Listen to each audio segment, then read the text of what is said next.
सबसे पहले तो आपका सक्सेस कोचिंग सेंटर के मंच पे बहुत बहुत ज़्यादा स्वागत है। और मैं इनके बारे में कुछ बताऊंगा नहीं, ये क्योंकि ये इकट्ठा गांव में और कोचिंग लाइन में जाने माने हस्ती हैं और इनका परिचय मैं इन्हीं की ज़ुबानी जानना चाहूँगा। सर, सबसे पहले आप अपना परिचय दें। मेरा नाम संतोष कुमार साहू हुआ। मेरा गांव झांटपट्टी आसा है। मैं पिछले 1.5 वर्ष से इस कोचिंग में पढ़ा रहा हूं और मुझे इस कोचिंग में पढ़ाने में बहुत ही अच्छे लग रहा है, क्योंकि वहां का टीचर और वहां का स्टूडेंट बहुत ही फ्रीली रूप से रहता है और बहुत ही स्वतंत्र रूप से रहता है, जो क्वेश्चन भी बहुत ही अच्छे ढंग से पूछता है। हमें बहुत ही अच्छा लगा। लगभग 1.5 साल से यहाँ पढ़ा रहे हैं, हमको बहुत अच्छा लगा इस कोचिंग में। बहुत बहुत धन्यवाद सर। अच्छा, आपने कोचिंग लाइन में कब प्रवेश किया था? आपने पढ़ाना कब से स्टार्ट किया था? दरअसल लॉकडाउन से पहले के समय है। लॉकडाउन से पहले एक बार हम कोचिंग लाइन में आए थे खोटोना में। हम थे और जितेंद्र सर थे, एक और सर था। वहाँ दरअसल हम 6 महीना या 7 महीना पढ़ाई कोचिंग लाइन में, लेकिन फिर हमको आगे भी कंपटीशन की तैयारी करना था, जिस कारण से हम चले गए फिर आगे कंपटीशन की तैयारी करने के लिए।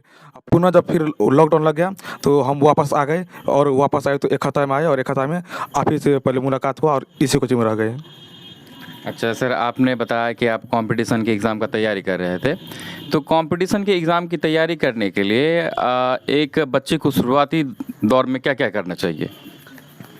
दरअसल कंपटीशन की शुरुआत करने के लिए बच्चे को सबसे पहले 5 या 6 महीना उसका बेस स्ट्रॉन्ग करना पड़ता है, क्योंकि कंपटीशन कभी भी क्वेश्चन आता है तो 50% क्वेश्चन बेस लेवल का पूछता है और उसके बाद 50% क्वेश्चन हार्ड लेवल का रहता है, जिस कारण से अगर किसी बच्चा का बेस स्ट्रॉन्ग नहीं है तो फिर ये कंपटीशन कभी निकलेगा नहीं।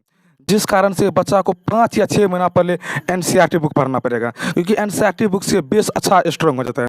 फिर उसके बाद हाई लेवल का तैयारी करना पड़ेगा, प्रैक्टिस करना पड़ता है, ऑटोमेटिक फिर कोई भी कंपटीशन निकल जाएगा। अच्छा सर, बहुत बढ़िया बात बताए हैं और लगातार आप भी कंपटीशन की तैयारी कर रहे हैं और हमें उम्मीद है कि आप कुछ दिनों में आप शायद कंपटीशन का एग्ज़ाम निकालेंगे। और मुझे जहाँ तक पता चला था कि आपने दरोगा का एग्ज़ाम दिया था, जिसमें आप किसी कारणवश आप उसमें सेलेक्ट नहीं हो पाए। क्या कारण था, थोड़ा सा आप इत्मीनान से बताएं। दरअसल दरोगा की तैयारी सबसे पहले हम किए, 5 या 6 महीना पहले तैयारी किए। उसके बाद इसका 3 चरण होता है। पहले आपका 200 नंबर का प्रीलिम्स आता है।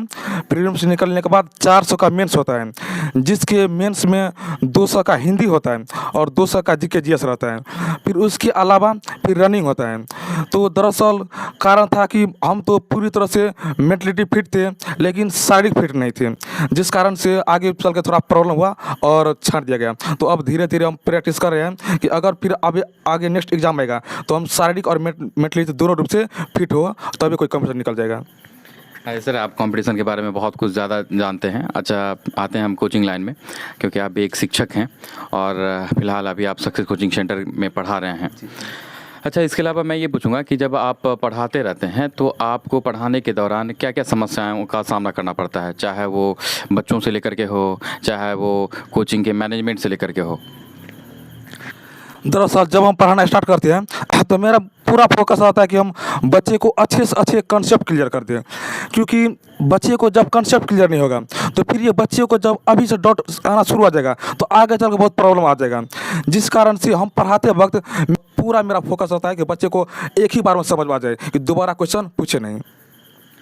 अच्छा सर, आपने बताया था कि कुछ बच्चे ऐसे होते हैं जो लगातार शोरगुल कर रहे होते हैं, तो एक टीचर का क्या कर्तव्य बनता है कि उस बच्चे को हम कैसे, किस तरीके से हम उस बच्चे को समेटें या किस तरीके से कंट्रोल करें ताकि बच्चे ज़्यादा से ज़्यादा हल्ला ना करें और जो पढ़ने वाले बच्चे हैं वो ज़्यादा से ज़्यादा पढ़ाई का लाभ उठा सके? दरअसल जब ये क्लास में होता क्या, कभी काल पढ़ाते वक्त बच्चे को थोड़ा हल्का बोरिंग आना शुरू हो जाता है। बच्चे ऑटोमेटिक ये पढ़ाई से ध्यान हटेगा या फिर ध्यान हटा देगा, जिस कारण उस वक्त बच्चे को या तो क्वेश्चन पूछना चाहिए, जो पीछे पढ़ी है वो चीज़ उसको रिविजन कराना चाहिए। फिर पूरी तरह वो फोकस हो जाएगा।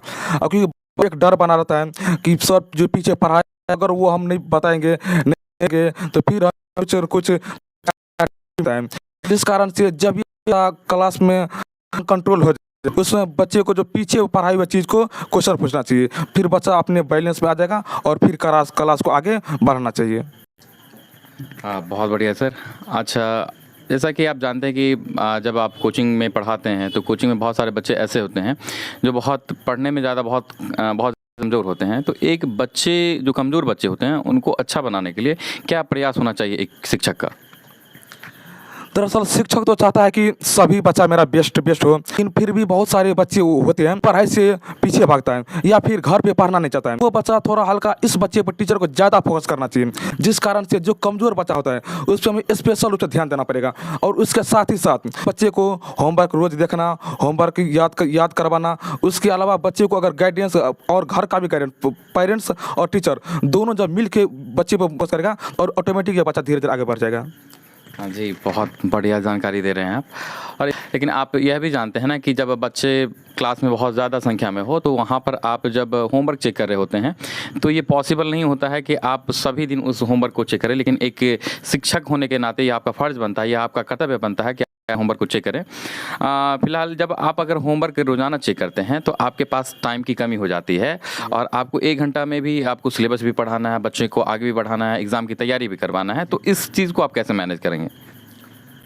दरअसल सबसे पहले बच्चे को 5 या 10 मिनट बच्चे को पीछे जो पढ़ाई हुआ है उसे रिवीजन कर देना चाहिए।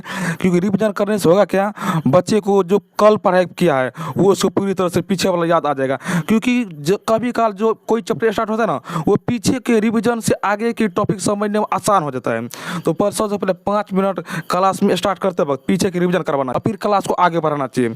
जिससे होगा क्या, बच्चे को पीछे वाला रिवीजन करने से पढ़ने में भी अच्छा आएगा और बच्चे को समझ में आएगा। जिसके अलावा बात रहा होमवर्क का, तो होमवर्क भी बच्चे को लास्ट में जब 5 या 10 मिनट लास्ट समय बचता है, आपको क्लास खत्म होने का समय, उस समय आप करना क्या, जब 5 या 10 मिनट बच्चे को क्वेश्चन पूछ लीजिए, पीछे वाला क्वेश्चन 2-4 क्वेश्चन, या बहुत ज़्यादा बच्चा रहता है 80 या 90 बच्चा की संख्या है तो 5 या 10 ही बच्चा से क्वेश्चन पूछ लीजिए। क्योंकि आपको पता चल जाएगा कि मतलब बच्चे जवाब देते कि नहीं देते हैं, और ये अलग अलग बच्चे से क्वेश्चन पूछना चाहिए। आज 5 बच्चे से पूछे तो फिर कल कोई नेक्स्ट 5 बच्चा से पूछना चाहिए। ऐसे पता भी चल जाएगा कि बच्चे कितना याद रख पाता है, कितना याद नहीं रखता है। जी बिल्कुल, बेहतरीन से बेहतरीन जानकारी दे रहे हैं आप। इसके अलावा हम ये भी पूछना चाहेंगे कि आप जैसे देखते हैं कि मैथ एक सब्जेक्ट होता है जिसमें बहुत सारे बच्चे बहुत ज़्यादा इंटरेस्ट रखते हैं, जिसको बड़े ही मज़े लेकर के पढ़ते हैं। पूरे साल बच्चा मैथ पढ़ता है, लेकिन फिर भी जब एग्ज़ाम होता है तो बहुत सारे बच्चे ऐसे होते हैं जिनका मैथ में बहुत कम नंबर आता है। कारण है वो मैथ में ही कमज़ोर क्यों रहते हैं? दरअसल बिहार तो वैसे ही मैथ के बारे में किंग कहलाता है, तो बिहार को तो बातें छोड़ दीजिए। बिहार के बच्चे वैसे भी मैथ में बहुत ज़्यादा स्ट्रांग और टैलेंटेड होते हैं, लेकिन फिर भी बच्चे को बचपन से ही समझाया जाता है कि मैथ एक बहुत ही हार्ड सब्जेक्ट है। तो बच्चे के ऊपर ये एक प्रेशर बना रहता है कि मैथ ये हार्ड सब्जेक्ट हाई, वो बच्चे मान के चलता है कि मैथ सबसे हार्ड सब्जेक्ट होता है। जिस कारण से कई गार्जियंस या फिर टीचर भी मान लेता है कि मैथ को ज़्यादा पढ़ाना चाहिए, बच्चे को घर पर रिविजन करना चाहिए। लेकिन ऐसा बात नहीं है। अगर बच्चा अच्छा से पढ़ेगा और टीचर को जब कंसेप्ट टीचर अच्छा से करवा देगा तो फिर मैथ में भी अच्छा मार्क आ जाएगा। और बिहार तो वैसे ही मैथ के बारे में बहुत ही कुछ ही आगे एडवांस है, क्योंकि मैथ के बारे में ये तो किंग कहलाता है बिहार। अच्छा, बिल्कुल, बहुत ज़्यादा मतलब अच्छी जानकारी दे रहे हैं। इसके अलावा जैसे मैंने मैथ का जिक्र किया, तो मैथ में एक बच्चे को अपना बेसिक मजबूत करने के लिए बच्चे को किस प्रकार पढ़ाना चाहिए, या उसके एक जो उनके पेरेंट्स होते हैं या जो प्राइमरी टीचर होते हैं, क्योंकि जैसे हम लोग देखते हैं कि कोचिंग लाइन में आप एक सीनियर टीचर हैं, 9th को 10th को पढ़ाते हैं, 11th 12th को पढ़ाते हैं, तो वहाँ पर क्या होता है कि बच्चों में खास करके कैलकुलेशन जो पोर्शन होता है, तो ये पोर्शन बहुत ज़्यादा मजबूत होना चाहिए। लेकिन जो बच्चे 9th और 10th में एडमिशन लेते हैं और 11th 12th में होते हैं, उनका कैलकुलेशन पोर्शन जो होता है वो काफ़ी कमज़ोर होता है। इसके पीछे क्या कारण हो सकता है? दरअसल कैलकुलेशन एक ऐसा सब्जेक्ट है मैथ का जो बच्चा 5 या 6 दिन के अंदर चाहेगा सीखने के लिए वो नहीं हो सकता है। इसके लिए रिविजन करना पड़ता है, क्योंकि बहुत सारे ऐसा स्टूडेंट होता है जो मैथ क्वेश्चन तो समझ जाता है, लेकिन जब ये क्वेश्चन को बनना शुरू करता है कैलकुलेशन मिस्टेक कारण से उसे अच्छी अंक नहीं मिलता है। जिस कारण से उस कैलकुलेशन को बच्चे को रोज़ रिविजन करना चाहिए। क्योंकि मैथ दरअसल 3 चीज़ पर मैथ टिका होता है। एक बेसिक स्ट्रॉन्ग करना चाहिए, कैलकुलेशन स्ट्रॉन्ग करना चाहिए, क्वेश्चन बनाने की क्षमता में वृद्धि। जब ये तीनों चीज़ होगा तब ये मैथ अच्छा से आगे बढ़ेगा और बच्चा मैथ में बहुत ही अच्छे स्कोर कर सकता है। तो चाहिए आप मतलब सभी टीचर का भी प्रयास होना चाहिए, खास कर मैथ वाले के बच्चा को तीनों फोकस होना चाहिए, बेसिक, कैलकुलेशन और क्वेश्चन डील करने की क्षमता। जब तीनों बेस्ट रहेगा तब मैथ बहुत ही अच्छा बनेगा। चलिए लगे हाथ हम साइंस की भी बात कर लेते हैं। बच्चे को साइंस में अगर बेसिक मजबूत बनाना हो तो उनके लिए उसको क्या क्या करना चाहिए, किस प्रकार पढ़ना चाहिए? साइंस तो दरअसल ये जब बच्चा 9th में है ना, अब या फिर बच्चा 10th में 11th में 12th में रहे, तो साइंस के लिए बेसिक 5 या 10 दिन 1 महीना में पीछे बेसिक समझना चाहिए। जब बेसिक बच्चा समझ जाएगा, पहले बच्चा को समझ आना चाहिए ये साइंस होता क्या है। जब बच्चा समझ आ जाएगा ये साइंस होता क्या है, फिर उसके वो पहले आसान लेवल से, बेसिक लेवल से स्टार्ट करना चाहिए और फिर धीरे धीरे उसी टॉपिक को 11th पढ़ रहा है तो 11th लेवल का, 12th पढ़ रहा है तो 12th लेवल का, 9th पढ़ रहा है तो 9th लेवल का। अगर उसके बाद इसकी क्लास के अनुसार लेवल बढ़ाना चाहिए, जिससे साइंस बहुत ही अच्छी स्ट्रांग हो जाएगा और बहुत ही जल्दी स्ट्रांग हो जाएगा। और साइंस में रटने वाला कुछ नहीं होता, ज़्यादा समझने पर बात फोकस। बात कर लग रहा है हमें, बात तो काफ़ी ज़्यादा करना था लेकिन का थोड़ा सा हाथ देते हमसे ज़्यादा नहीं कर पाएंगे। और ये देखिए हुए हैं सब, अपने अपने बंधे हुए हैं। और आपसे बात करके बहुत अच्छा लगा। मिलते हैं सर अब अगले एपिसोड में। बहुत बहुत शुक्रिया कि आप यहाँ आए और आप कीमती वक्त दिया। शुक्रिया जी बहुत।